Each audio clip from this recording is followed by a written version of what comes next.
مبارک میں سرکار دو عالم صلی اللہ علیہ وسلم اہتمام اور کوشش کے ساتھ 5 کام کیا کرتے تھے۔ پہلا کام تاجدار کائنات صلی اللہ علیہ وسلم جو کرتے تھے، جناب ام المومنین عائشہ صدیقہ فرماتی ہیں، اذا دخل رمضان فغیر لونہ وکثرت صلاتہ وابتہل فی الدعاء واشفق منہ۔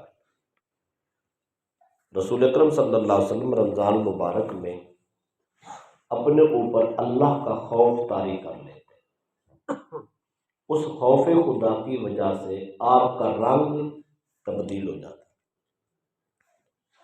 نمبر 2، نماز کی کثرت کرتے، نماز پنجگانہ کے ساتھ ساتھ نوافل بہت زیادہ پڑھتے تھے، اور پھر دعا گڑ گڑا کے کرتے تھے۔ یہ 3 عمل بالخصوص ابتدا میں کرتے، خوف خدا، کثرت نماز اور گڑ گڑا کے اللہ کی بارگاہ سے دعائیں مانگنا۔ دوسرے نمبر پہ تاجدار کائنات صلی اللہ علیہ وسلم سحری اور افطاری کا پروگرام باقاعدگی سے کرتے، یہ آپ کا معمول تھا۔ انس بن مالک فرماتے ہیں کہ رسول اللہ صلی اللہ علیہ وسلم نے فرمایا، تسحروا فإن فی السحور برکۃ، سحری کیا کرو اس لیے کہ سحری کرنے میں برکت ہے۔ ایک تو برکت یہ ہے، انسان کی جسم کی نشو و نما ہوتی رہتی ہے، آدمی کو اگلے روزے رکھنے کی توفیق اور ہمت و طاقت بحال رہتی ہے۔ انسان کمزور نہیں ہوتا کہ جس کی وجہ سے اگلا دن روزہ رکھنا مشکل ہو جائے، بلکہ اہتمام سے سحری فرماتے اور اس میں برکت کی نوید بھی سناتے۔ بلکہ حضرت ابو قبیس تو جو فرماتے ہیں، حضرت عمرو بن عاص روایت کرتے ہوئے کہ رسول اکرم صلی اللہ علیہ وسلم نے فرمایا، ہمارے اور اہل کتاب کے درمیان سحری کا فرق ہے۔ جو اہل کتاب تھے وہ سحری نہیں کرتے تھے، اس سے پرہیز کرتے، صرف شام کو کھانا کھاتے۔ رسول اکرم صلی اللہ علیہ وسلم فرماتے ہیں، ہمارے اور ان کے درمیان میں یہ فرق ہے، ہم سحری بھی کرتے ہیں اور افطاری بھی کرتے ہیں، دونوں کام کرتے ہیں۔ تو یہ دوسرا خصوصی اہتمام ہوتا تھا۔ اور تیسرا کام قیام اللیل، رات کو تاجدار کائنات صلی اللہ علیہ وسلم لمبا قیام کرتے، نوافل کثرت سے پڑھتے۔ اسی کثرت نوافل کا تسلسل جو ہے وہ نماز تراویح بھی ہے۔ 12 مہینوں میں سرکار دو علیہ وسلم قیام اللیل کرتے تھے، رات کو نوافل یعنی تہجد تو پڑھتے ہی تھے، لیکن رمضان مبارک میں باقاعدگی کے ساتھ کثرت نوافل یعنی نماز تراویح کا اہتمام فرماتے تھے۔ بعد تاجدار کائنات صلی اللہ علیہ وسلم نے 2 سے 3 دن پڑھائی ہے، امت پر نماز تراویح کے واجب ہونے کے خوف سے پھر چھوڑ دی ہے، پھر فردن پڑھتے تھے، لیکن آپ نماز تراویح کی کثرت کیا کرتے تھے۔ چوتھا عمل تھا، آپ کثرت سے صدقہ و خیرات کرتے تھے، غریبوں مسکینوں کی خاطر کرتے تھے، بالخصوص جس وقت جبریل امین نبی اکرم صلی اللہ علیہ وسلم سے ملنے آتے ہیں، چونکہ جبریل رمضان مبارک میں زیادہ آتے تھے، اللہ کا پیغام محبت لاتے، قرآن پاک کا دور کرتے اور سرکار صلی اللہ علیہ وسلم سے بار بار ملاقات کرتے۔ تو جس وقت جبریل آ جاتے، رسول اکرم صلی اللہ علیہ وسلم کی سخاوت کا دریا عام ہو جاتا، بہت زیادہ سخاوت کرتے۔ اس سے بھی علماء نے مسائل طے کیے ہیں۔ رمضان مبارک میں سخاوت کرنا، صدقہ و خیرات عام کرنا رسول اللہ کی سنت ہے، اور جب کوئی نیک انسان سے ملاقات ہو جائے تو اس وقت نیک آدمی کے احترام میں خیرات کرنا اور زیادہ خرچ کرنا، یہ بھی سرکار کا پسندیدہ عمل ہے۔ اور قرآن پاک کی درس و تدریس کرنا، مدارس قائم کرنا، ان کی ترغیب دلانا اور ان کے پر خرچ کرنا، یہ بھی رسول اللہ صلی اللہ علیہ وسلم کی ترجیحات تھی۔ 5واں عمل جو سرکار صلی اللہ علیہ وسلم بڑے ذوق کے ساتھ کرتے تھے، وہ رمضان مبارک کے آخری 10 دنوں کا اعتکاف تھا۔ حضرت ام المومنین عائشہ صدیقہ فرماتے ہیں، ان نبی صلی اللہ علیہ وسلم کان یعتکف العشر الاواخر من رمضان حتی توفاہ اللہ۔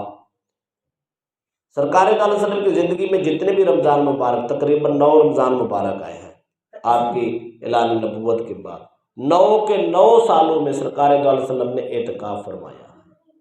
آخری 10 دنوں کا اعتکاف سنت۔ جب سرکار کا وصال ہو گیا تو ثم اعتکف ازواجہ من بعدہ، پھر آپ کے اہل خانہ اعتکاف باقاعدگی سے کرتے رہے۔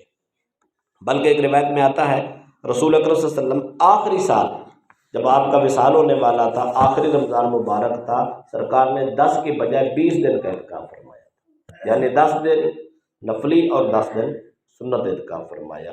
تو یہ 5 کام کرنا رسول اللہ صلی اللہ علیہ وسلم کا پسندیدہ معمول تھا رمضان مبارک میں، ہمیں بھی وہ سارے کرنے۔ مبارک میں سرکار دو عالم صلی اللہ علیہ وسلم اہتمام اور کوشش کے ساتھ 5 کام کیا کرتے تھے۔ پہلا کام تاجدار کائنات صلی اللہ علیہ وسلم جو کرتے تھے، جناب ام المومنین عائشہ صدیقہ فرماتی ہیں اذا دخل رمضان فغیر لونہ وکثرت صلاتہ وابتہل فی الدعاء واشفق منہ۔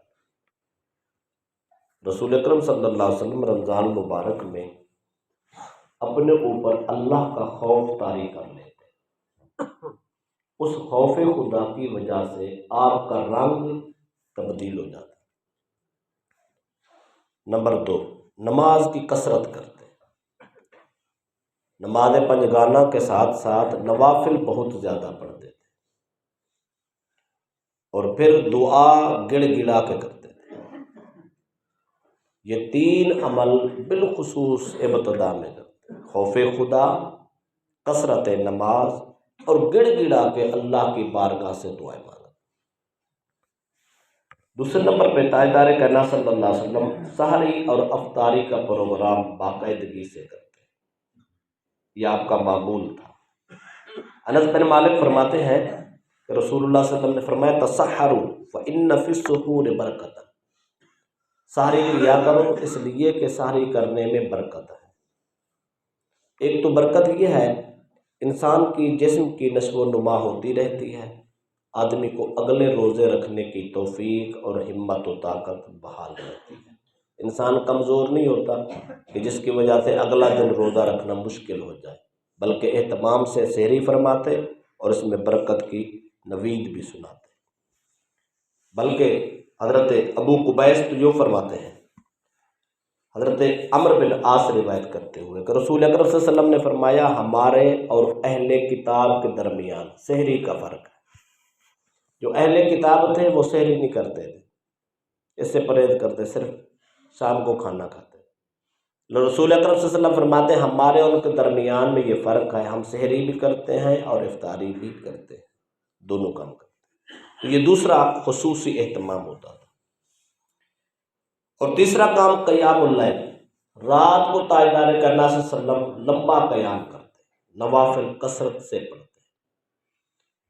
اسی کثرت نوافل کا تسلسل جو ہے وہ نماز تراویح بھی ہے۔